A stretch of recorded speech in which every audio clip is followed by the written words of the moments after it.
You're listening to the Listing a Week podcast, a podcast that teaches real estate agents how to generate a listing a week and grow their business. My name is Todd Tramonte, and I'm a Dallas, Texas-based real estate broker, author, radio host, team leader, and real estate coach. And I'm sitting down with my team of agents to talk about how they generate a listing a week or more, the lessons they've learned, and how they differentiate in a noisy real estate industry, and how you can too.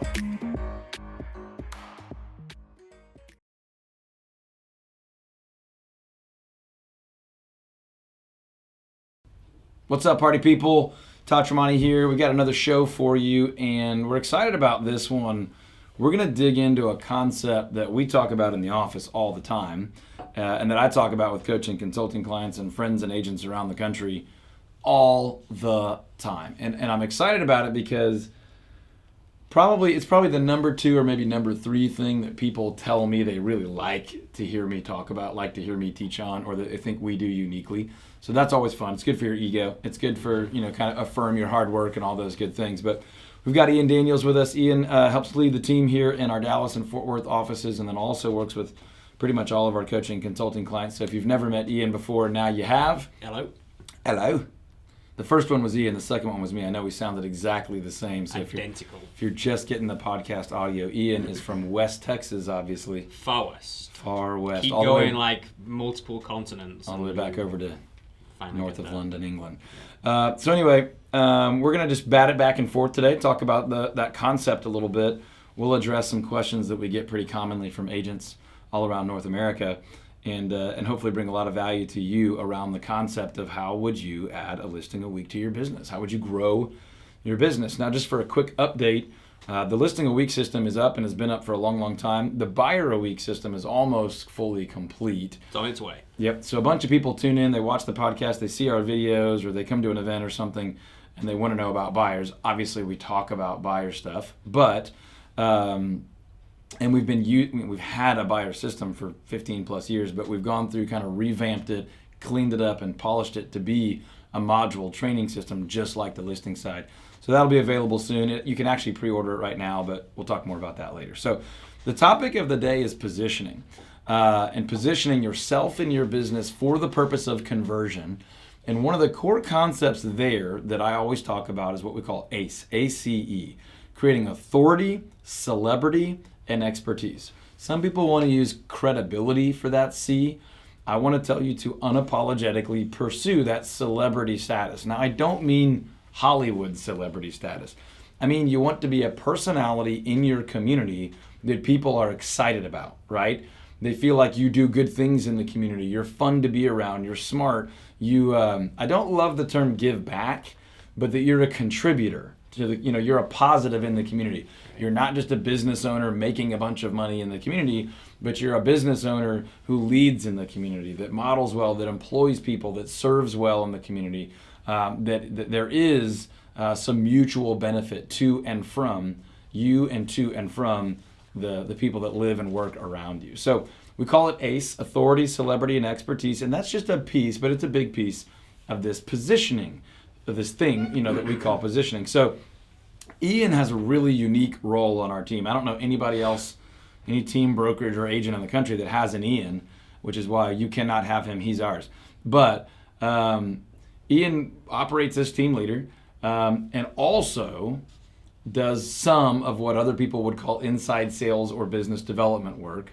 And then he also does some training work, and he also does a lot of accountability work. So he really works on the front end of our business with me and with our agents, and helping them convert more business, right? Yep. So where do you see this positioning thing fit in?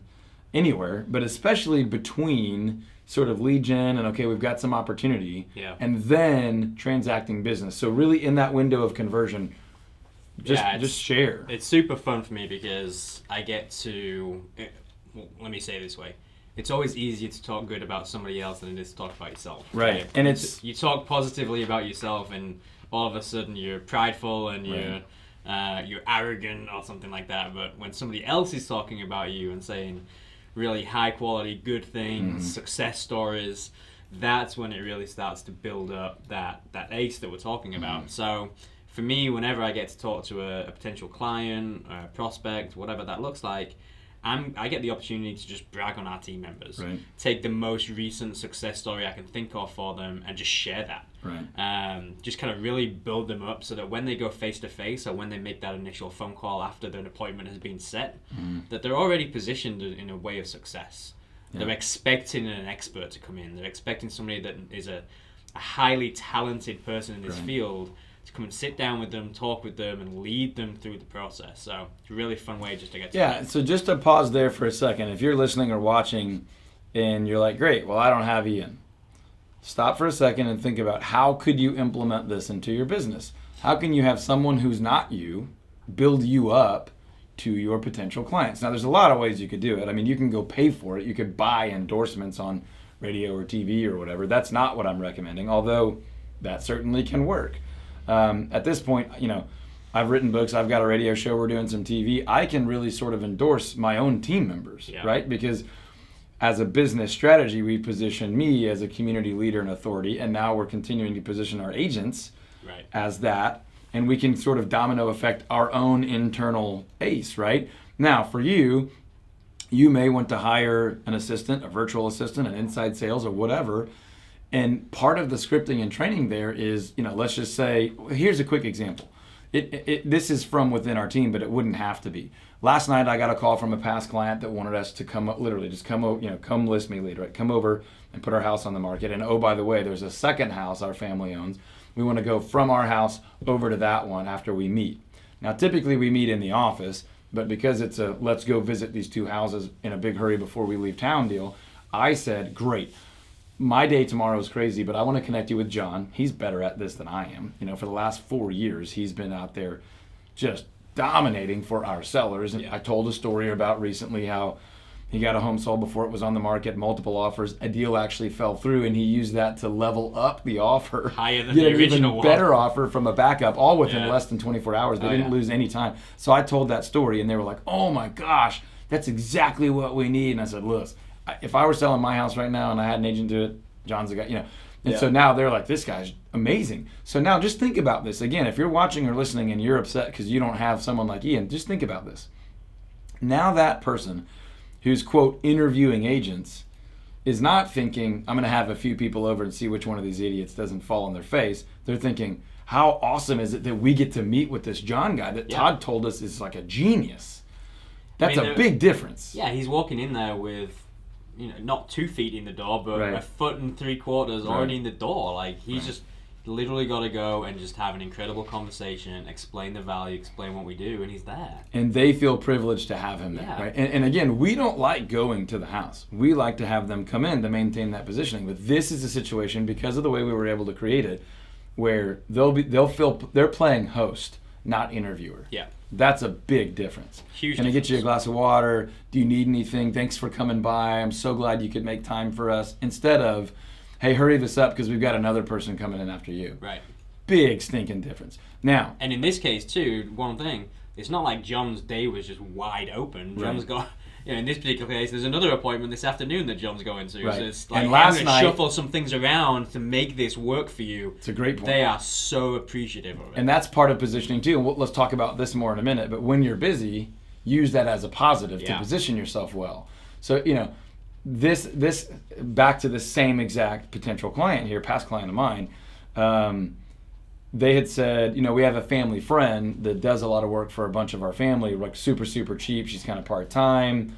We might give her a look. And then they came to the conclusion, we want to feel like someone's only client, but we don't really want someone who we're their only client, Right. And this other person would have been the only client. Yeah. So we actually had a multi-million-dollar referral this week, and the client said the same thing. Yeah. I want someone who appreciates my business, but not someone who's like giddy and begging for my business, right? So if you can communicate that well, then you build this ace, you build this positioning to where you're going to convert. Not easily, to your point, but much easier. I had a conversation with somebody last week, and we've positioned ourselves, we don't like to say like a boutique type firm, right? But the way that we've positioned ourselves on the radio and with interviews and the radio show and all that type of stuff, the guy I spoke to basically said to me, hey, our house is worth less than 200,000. I don't even know if you work with people like me, right? I don't even know if you work with, because I'm sure you work with $1 million houses all the time, $800,000 all the time. I don't know. My house is worth like 175, 180. I don't even know if you would take me. And I'm like, absolutely we would. It's all about the fit of the client. Are we the best fit? And the good thing though is we have, again, through marketing and through positioning, we have positioned ourselves as kind of the 300 and up neighborhoods, homes on land, golf course, homes with pools, that kind of thing.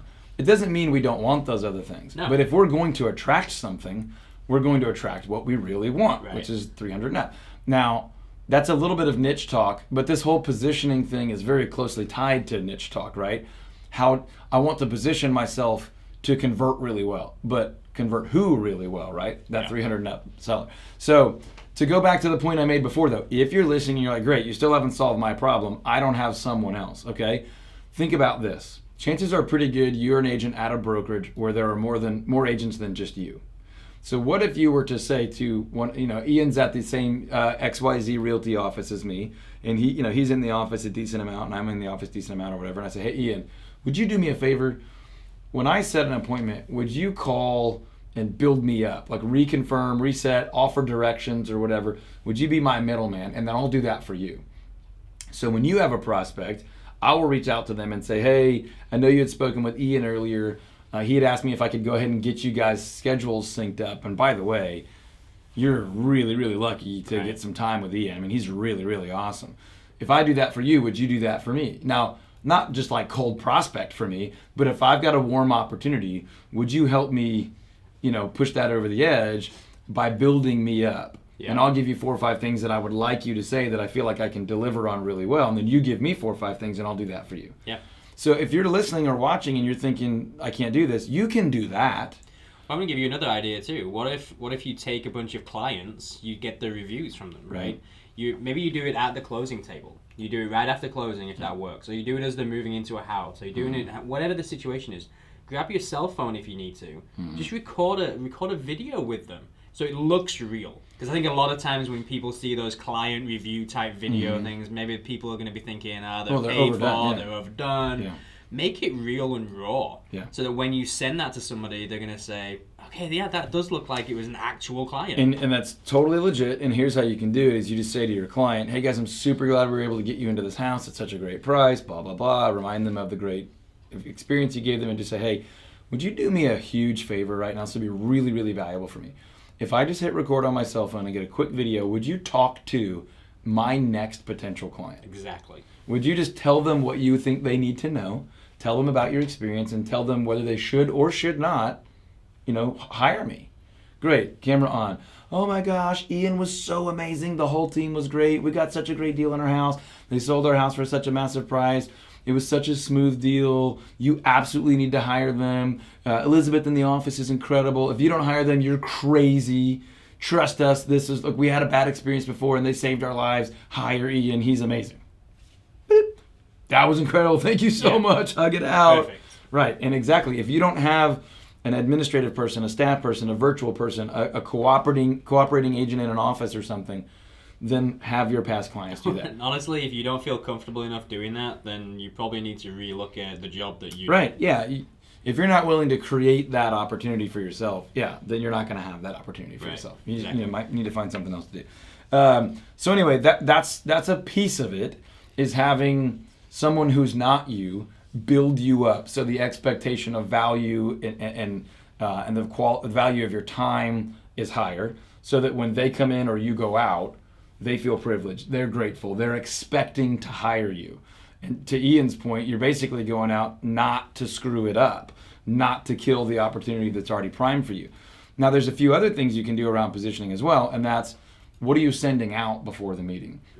What are you telling them to expect before a meeting? How are you actually legitimately setting that appointment? How are you booking the time and the place so that they feel compelled about that? So you want to talk a little bit about how we kind of anchor that appointment. We use a little ethical guilt, and we make sure that that's something we're positioned well too. Yeah, we're always letting people know, hey, look, before we ever come out and meet with you, we're going to have at least 2 sets of eyes, spend at least an hour and a half looking at your property. Mm-hmm. We're going to be doing a ton of research. We're not just pulling a couple of comps. We're looking at a lot of other statistics. Mm-hmm. You do me the favor, if something happens to come up and we need to change the time, can you just let me know? Because like I said, we're putting in a lot of time, man hours into this. It'd be really important that you let us know that. Yeah. Ethical guilt. Yeah, so we call that ethical guilt. I've heard other people, excuse me, use that script, but I've never heard the term ethical guilt. If I borrowed it from you, let me know, I'll give you credit. But I think we came up with that because that's exactly how we feel about it. We want that person to feel guilty if they're not going to show up. We want them to feel guilty if they begin to feel like, I don't really care about this, doesn't feel valuable anymore, right? We don't want them to feel bad. We just want them to acknowledge the value of what's going to happen. Again, we want to build up that positioning to the point that they would feel a little silly passing on the opportunity. Yeah, but even before you get there, it all begins with, I think, what are you telling them during your initial conversation with them, right? Are you somebody that's trying to not give answers to questions that they've got? Are you just always saying, we'll talk about that at the appointment, we'll talk about that later? Or are you going to give them info so that they feel as though they just had a really valuable talk with you? And then when you tell them, hey, on top of all that we just talked about, I'm going to spend another hour and a half or so working on this with 2 or 3 other people. Yeah. I mean, it's a no-brainer. Yeah, and we talked I think it was the last episode, we talked a lot about what we call a compelling reason, right? And so that's a piece of that that's compelling. Hey, I've answered your questions. Not all of them. There's some things we really do need to sit down to talk about, but I've given you some nuggets. I've given you some strategy. I've helped you notice positioning, that we do things differently, that we think that we're full-time positioning, that this person you're going to meet with has an amazing track record positioning, so that when we add this ethical guilt, it's easy. You're not like layering on guilt and manipulating. You're just saying, hey, you have an opportunity to meet with someone who's really great. If for some reason you're going to bail on us, would you let me know? Right. If some reason someone gets sick, you get held up at work, would you just let us know? Because their time is really valuable, and maybe they can use that for something else. Again, you're just layering in the positioning. So there's a lot more happening here than you just trying to keep your kept rate higher, your show up rate higher. That's important, by the way. That's something you've got to do. Well, you can't sign them if they don't show up. Right. But it's also another layer of building up your positioning, like, hey, I'm not just going to sit here at the office waiting for you to show up, begging for you to come. So if you're not going to come, would you let me know early so that I can use that time for some of my other clients and the other important things I need to do? Right. Because I'm a busy, important expert at what I do, right? So some of that, I'm an important person. Some of that might feel weird to you, but that's what we're saying is that's the feeling you're wanting to transfer. That's that positioning you want to own in their mind.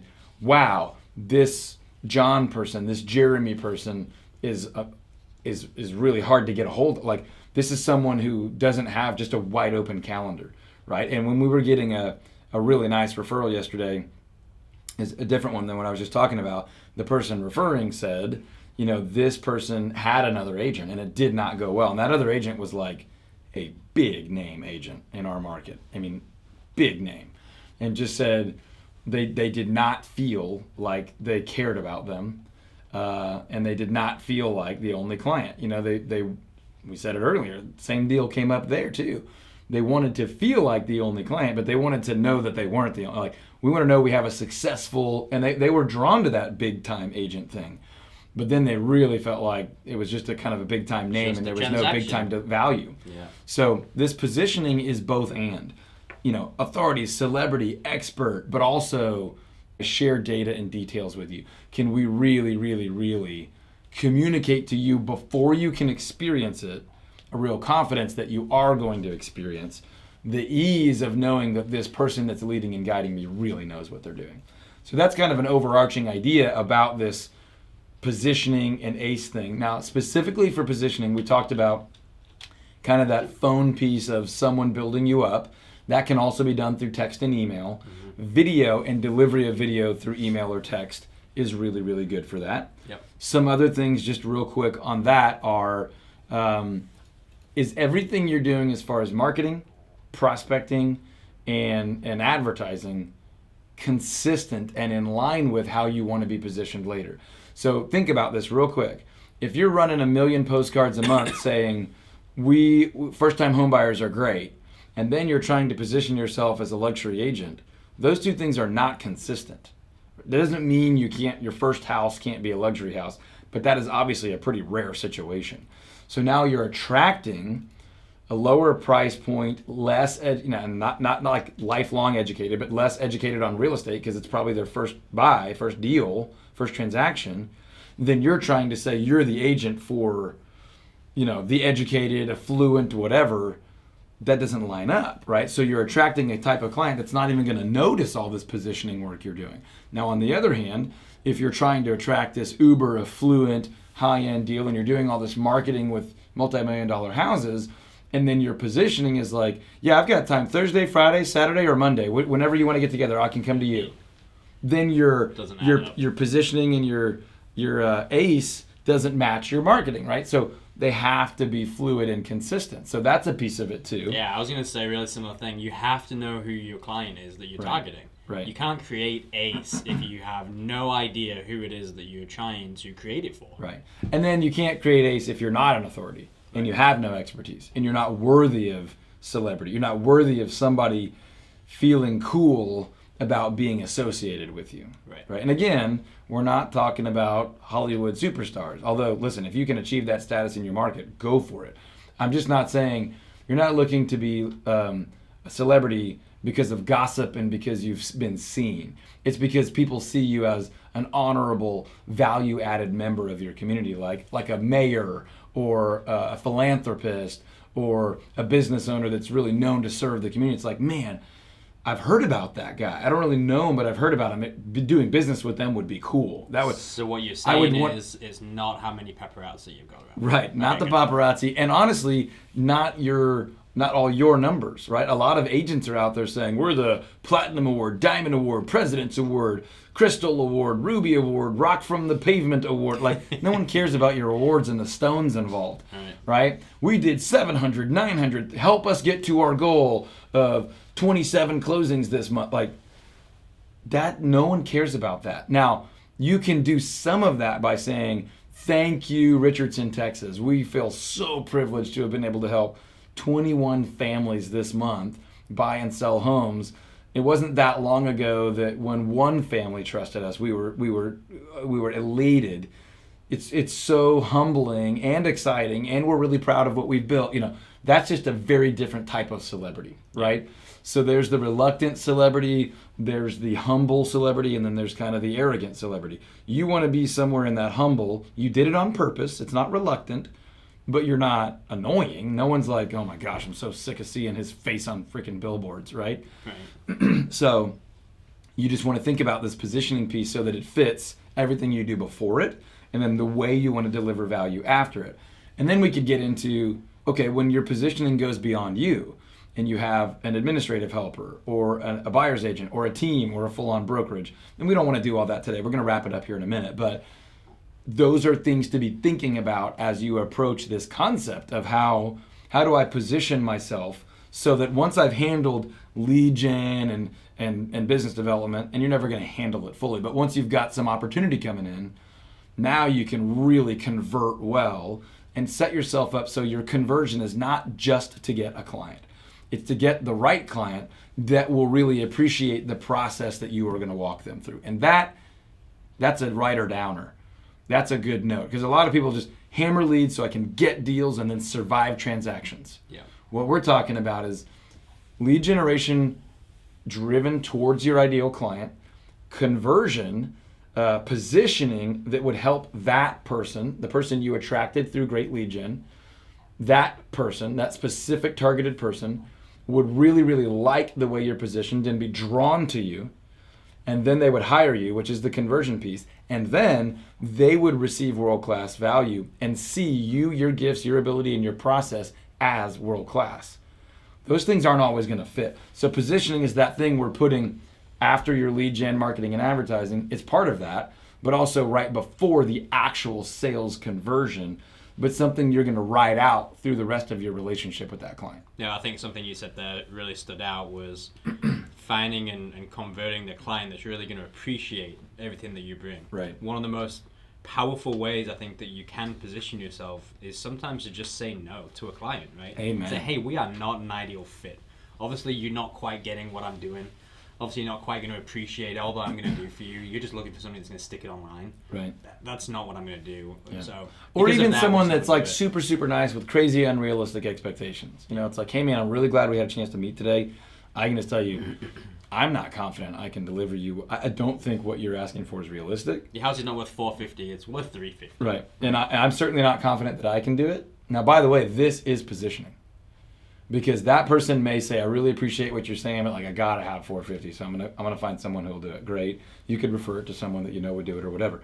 But what's the lingering thought about you? What's that branding, that positioning, that person, that stereotype, that personality that they've tagged you, the piece of their mindset that you own now? I would say honesty. That's the positioning you want, right? So they go find someone else that will list their house for $450. They put it on the market. It doesn't sell, and they're like, "Look, I knew it when he told me. I knew Ian was telling me the truth." So far, in my entire process of buying, selling, and figuring this out, the most trustworthy, honest, sharp, professional person I remember is that Ian guy from the Todd Tramonte team. That John guy, that Susan guy. Susan girl. Whatever. But that's worthwhile positioning with Absolutely. someone you're looking in the eye saying, we are not going to do business today, but I'm still working on my authority, celebrity, and expertise, my positioning with you. Because you may go tell some friends, look, I'm in a weird pinch. I couldn't hire this guy. I wanted to bad, but he was good enough at what he does to not take my business. Yeah. You should go hire him. We've had that before. We've had it many times. Yeah.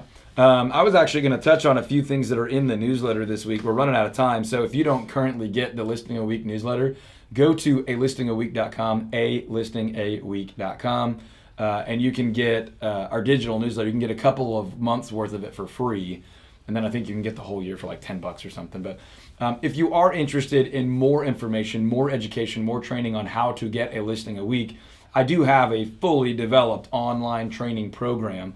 And then we have coaching groups and stuff too. But we developed the program for our team members. And a lot of times you hear Jeremy or John or some of our other team members here on the podcast or on the YouTube channel. And we created it for them. I'm trying to transfer my system to team members that were coming in. And we've seen it work time and time and time again, where we can take an agent that has never listed a house or that's listed, one a month for one every other month for a year, and then put them on a one a week or better pace. And sometimes it'll average out. I think we've got a buyer agent on our team that's going to do 10 sides this month.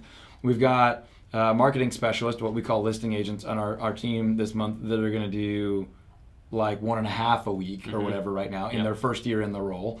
I think 6 this month. Yep. Plus a lot more going on. So anyway, the point is it works. And if you're interested in learning more about it, just go to alistingaweek.com, alistingaweek.com. And you can look at buying that as a standalone product, jumping into one of our coaching groups where that's included in the group, or talking to us about 100 other things. So anyway, head over to alistingaweek.com and we will talk to you on the next one. Over and out. Bye. Bye-bye. Bye-bye.